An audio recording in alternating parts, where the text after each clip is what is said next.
ಕರುನಾಡಿಗೆ ಮತ್ತೆ ಕಾವೇರಿ ಆಘಾತ. ತಮಿಳುನಾಡಿಗೆ ನೀರು ಬಿಡಲಿಕ್ಕೆ ಆದೇಶ ಕೊಟ್ಟಿರುವಂತದ್ದು ಕಾವೇರಿ ನಿಯಂತ್ರಣ ಸಮಿತಿಯ ಆದೇಶ ಈಗ ಕಿಡಿ ಹೊತ್ತಿಸ್ತಾ ಇದೆ. ರೈತರು ಕೊತ ಅಂತಿದ್ದಾರೆ. ರಕ್ತ ಕೊಟ್ಟೆವು ನೀರು ಕೊಡೆವು ಅಂತ ಅನ್ನದಾತರ ಆಕ್ರೋಶ ಹೊರಹಾಕ್ತಾ ಇದ್ದಾರೆ. ಬೆಳೆ ಬೆಳೆಯೋದಕ್ಕೆ ನೀರು ಕೊಡಿ ಅಂತ ಸರ್ಕಾರವನ್ನು ಅವರು ಕೇಳ್ತಲೇ ಇದ್ರು. ಆದ್ರೆ ಬಿತ್ತನೆ ಮಾಡಬೇಡಿ, ನೀರಿಲ್ಲ ಅನ್ನುವಂತಹ ಎಚ್ಚರಿಕೆಯನ್ನು ಸರ್ಕಾರ ಕೊಟ್ಟಿತ್ತು. ಅಷ್ಟಾಗಿಯೂ ಕೂಡ ಪಕ್ಕದ ರಾಜ್ಯಕ್ಕೆ ನೀರು ಬಿಡಬೇಕು ಅನ್ನುವಂತಹ ಆದೇಶ ಬರುತ್ತೆ ಅಂತಂದ್ರೆ ಸಹಜವಾಗಿ ಅವರಿಗೆ ಆಕ್ರೋಶ. ಕರ್ನಾಟಕ ಬಂದ ಎಚ್ಚರಿಕೆಯನ್ನ ಕನ್ನಡ ಸಂಘಟನೆಗಳು ಕೊಡ್ತಾ ಇವೆ. ರೈತರ ಪರವಾಗಿ ನಿಂತಿರುವಂತಹ ಕನ್ನಡ ಸಂಘಟನೆಗಳು Mandya, Mysuru, Bengaluru. Hotel Management with AI. Join IIHM, International Institute of Hotel Management. ನಲ್ಲಿ ಇವತ್ತು ಪ್ರತಿಭಟನೆ. ನಿನ್ನೆ ಪಂಜಿನ ಮೆರವಣಿಗೆ ನಡೆಸಿದ್ರು, ಆಕ್ರೋಶ ಹೊರಹಾಕಿದ್ರು. 15 ದಿನ ಪ್ರತಿನಿತ್ಯ 3,500 ಕ್ಯೂಸೆಕ್ಸ್ ನೀರನ್ನು ಹರಿಸಬೇಕು ಅನ್ನುವಂತಹ ಸೂಚನೆಯನ್ನ ಸಿಡಬ್ಲ್ಯೂಆರ್ಸಿ ನೀಡಿರುವಂಥದ್ದು. ತಮಿಳುನಾಡಿಗೆ ಕಾವೇರಿ ನೀರು ಬಿಡಬೇಕು ಅನ್ನುವಂತಹ ಆದೇಶ.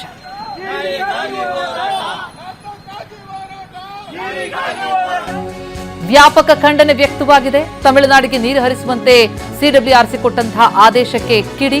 ಕಾವೇರಿ ನೀರು ನಿಯಂತ್ರಣ ಸಮಿತಿಯ ವಿರುದ್ಧ ಆಕ್ರೋಶ. ನಿನ್ನೆ ಪಂಜು ಹಿಡಿದು ರೈತರು ಮಂಡ್ಯದಲ್ಲಿ ಮೆರವಣಿಗೆ ನಡೆಸಿದ್ದು, ಟೈರ್ಗೆ ಬೆಂಕಿ ಹಚ್ಚಿ ಹಲವು ಕಡೆ ಕನ್ನಡಿಗರು ಆಕ್ರೋಶ ವ್ಯಕ್ತಪಡಿಸಿದರು. ರೈತರ ಪ್ರತಿಭಟನೆಗೆ ಕನ್ನಡ ಪರ ಸಂಘಟನೆಗಳ ಸಾಥ್. ಇವತ್ತೂ ಕೂಡ ಕನ್ನಡ ಪರ ಸಂಘಟನೆಗಳು ಪ್ರತಿಭಟನೆಯನ್ನು ನಡೆಸಲಿವೆ. ಮಳೆಯಿಲ್ಲದೆ ಬರ, ಜಲಾಶಯ ಮಟ್ಟ ಕೂಡ ಇಳಿದು ಹೋಗಿದೆ. ನಮ್ಮ ಪ್ರತಿನಿಧಿ ದಿಲೀಪ್ ಈ ಬಗ್ಗೆ ಇನ್ನಷ್ಟು ಡೀಟೇಲ್ಸ್ ಕೊಡ್ತಾರೆ. ಲೈವ್ ನಲ್ಲಿ ಜಾಯ್ನ್ ಆಗ್ತಾ ಇದ್ದಾರೆ. ದಿಲೀಪ್, ಮೊದಲೇ ನಮಗೆ ನೀರಿಲ್ಲ ಅಂತದ್ರಲ್ಲಿ ತಮಿಳುನಾಡಿಗೆ ನೀರು ಬಿಡಬೇಕು ಅನ್ನುವಂತಹ ಒಂದು ಆದೇಶ ಏನಿದೆ, ಇದು ನಿಜಕ್ಕೂ ಕೂಡ ರೈತರ ಪಾಲಿಗೆ ಅವರ ಆಕ್ರೋಶಕ್ಕೆ ಸಹಜವಾದಂತಹ ಒಂದು ಕಾರಣ ಆಗಿರುವಂತದ್ದು. ನಿನ್ನೆ ಬಾರಿ ಪ್ರತಿಭಟನೆ ನೋಡಿದ್ವಿ. ಇವತ್ತಿನ ಯಾವ ರೀತಿ ಇರುತ್ತೆ ಪ್ರತಿಭಟನೆ, ಯಾವೆಲ್ಲ ಸಂಘಟನೆಗಳು ಸಾಥ್ ಕೊಡ್ತಾ ಇವೆ, ಜೊತೆಗೆ ಸರ್ಕಾರದ ನಿಲುವಿನ ಬಗ್ಗೆ ಒಂದು ಸ್ಪಷ್ಟತೆ ಸಿಗ್ತಾ ಇದೆಯಾ?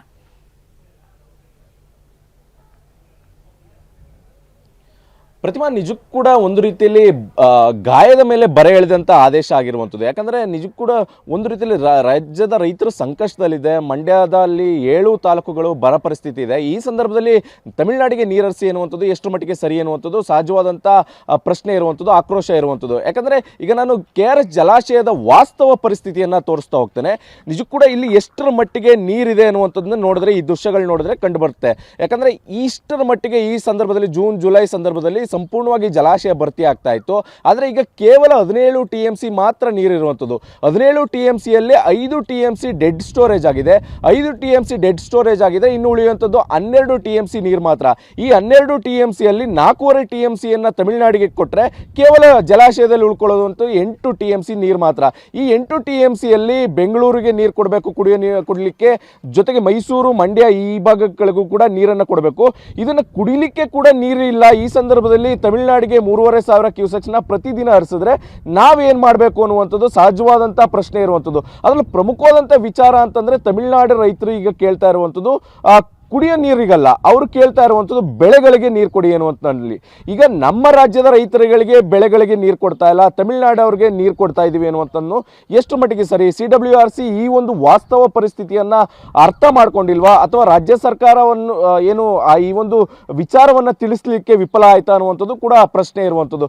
ಯಾಕಂದರೆ ಪದೇ ಪದೇ ಈ ರೀತಿಯ ಅಂತ ಕಾವೇರಿ ವಿಚಾರ ಬಂದಂಥ ಸಂದರ್ಭದಲ್ಲಿ ರಾಜ್ಯದ ವಿಚಾರಕ್ಕೆ ಅನ್ಯಾಯ ಆಗ್ತಾನೆ ಬಂದಿದೆ. ಈ ಬಾರಿಯೂ ಕೂಡ ಅದೇ ರೀತಿಯಾದಂಥ ಅನ್ಯಾಯ ಆಗಿರುವಂಥದ್ದು. ಭೀಕರ ಬರಗಾಲದ ಪರಿಸ್ಥಿತಿ ಇದೆ. 83% ಮಳೆ ಕೊರತೆ ಇದೆ. ಈ ಸಂದರ್ಭದಲ್ಲಿ ತಮಿಳುನಾಡಿಗೆ ನೀರರಿಸಿ ಎನ್ನುವಂಥದ್ದು ಎಷ್ಟು ಮಟ್ಟಿಗೆ ಸರಿ ಎನ್ನುವಂಥದ್ದು. ಇದನ್ನು ಕೂಡ 12 TMC ಇದು ಆದರೆ ಜೊತೆಗೆ ಈ ಕಬಿನಿ ಜಲಾಶಯ ಕೂಡ ಸಂಪೂರ್ಣವಾಗಿ ಭರ್ತಿಯಾಗಿಲ್ಲ. ಆ ಜಲಾಶಯದಿಂದ ನೀರು ಬಿಡ್ತೀವಿ ಅನ್ನುವಂಥದ್ದು ಕೂಡ ಸಾಧ್ಯತೆ ಇಲ್ಲ. ಜೊತೆಗೆ ಹೇಮಾವತಿ ಇರ್ಬೋದು, ಆರಂಗಿ ಇರ್ಬೋದು, ಇಲ್ಲೂ ಕೂಡ ಸಾಕಷ್ಟು ಮಳೆ ಕೊರತೆ ಇದೆ. ಈ ಭಾಗದಲ್ಲೂ ಕೂಡ ಈ ಎಲ್ಲ ಕಾರಣಗಳನ್ನು ಇಟ್ಟುಕೊಂಡು ನೋಡ್ತಾ ಹೋದ್ರೆ ನಿಜ ಕೂಡ ರಾಜ್ಯದಲ್ಲಿ ಕುಡಿಯೋ ನೀರಿಗೂ ಕೂಡ ಆಕಾರ ಇರುವಂಥ ಸಂದರ್ಭ ತಮಿಳುನಾಡಿಗೆ ನೀರು ಕೊಡಬೇಕು ಅನ್ನುವಂಥದ್ದು ಇರುವಂಥದ್ದು ನಿಜ ಕೂಡ ಒಂದು ರೀತಿಯಲ್ಲಿ ರೈತರಿಗೆ ಮರಣ ಶಾಸನ ಆಗಿದೆ ಅಂತ ಹೇಳೋದು. ಇದು ಪ್ರಮುಖವಾಗಿ ಈ ರೀತಿಯಾದಂಥ ವಾಸ್ತವ ಪರಿಸ್ಥಿತಿಯ ದೃಶ್ಯಗಳು. KRS ಜಲಾಶಯ ಎಷ್ಟರ ಮಟ್ಟಿಗೆ ನೀರು ಖಾಲಿ ಆಗಿದೆ ಅನ್ನುವಂಥದ್ದು ಈಗ ದೃಶ್ಯದಲ್ಲಿ ನೋಡಿದ್ರೆ ಗೊತ್ತಾಗ್ತಾ ಇರೋದು. ಈ ರೀತಿಯಾದಂಥ ಪರಿಸ್ಥಿತಿ ಇರುವ ಸಂದರ್ಭದಲ್ಲಿ ಇಲ್ಲಿಂದ ನೀರು ಕೊಡುವುದು ಎಷ್ಟರ ಮಟ್ಟಿಗೆ ಸರಿ? ಈ ಕಾರಣದಿಂದಾಗಿ ರೈತರು ಪದೇ ಪದೇ ಆಕ್ರೋಶವನ್ನು ವ್ಯಕ್ತಪಡಿಸ್ತಾ ಇದ್ದಾರೆ. ಕಳೆದ 1 ತಿಂಗಳನ್ನು ಕೂಡ ನಿರಂತರವಾಗಿ ಪ್ರತಿಭಟನೆ ಮಾಡ್ತಾ ಇದ್ದಾರೆ. ನಮ್ಮ ಜಿಲ್ಲೆಯನ್ನ ಬರ ಜಿಲ್ಲೆ ಅನ್ನುವಂಥದ್ದು ನಿಟ್ಟಿನಲ್ಲಿ ಘೋಷಣೆ ಮಾಡಿ ಅನ್ನುವಂಥದ್ದು. ಆದರೆ ಈಗ ತತ್ಕ್ಷಣ ನೀರು ಕೊಡಿ ಅನ್ನುವಂಥದ್ದು ಎಷ್ಟರ ಮಟ್ಟಿಗೆ ಸರಿ ಅನ್ನುವಂಥದ್ದು ರೈತರ ಸಹಜವಾದಂತಹ ಪ್ರಶ್ನೆ ಆಗಿರುವಂಥದ್ದು. ಪ್ರತಿಮಾ, ಥ್ಯಾಂಕ್ ಯು ತಮ್ಮೆಲ್ಲ ಮಾಹಿತಿಗೆ.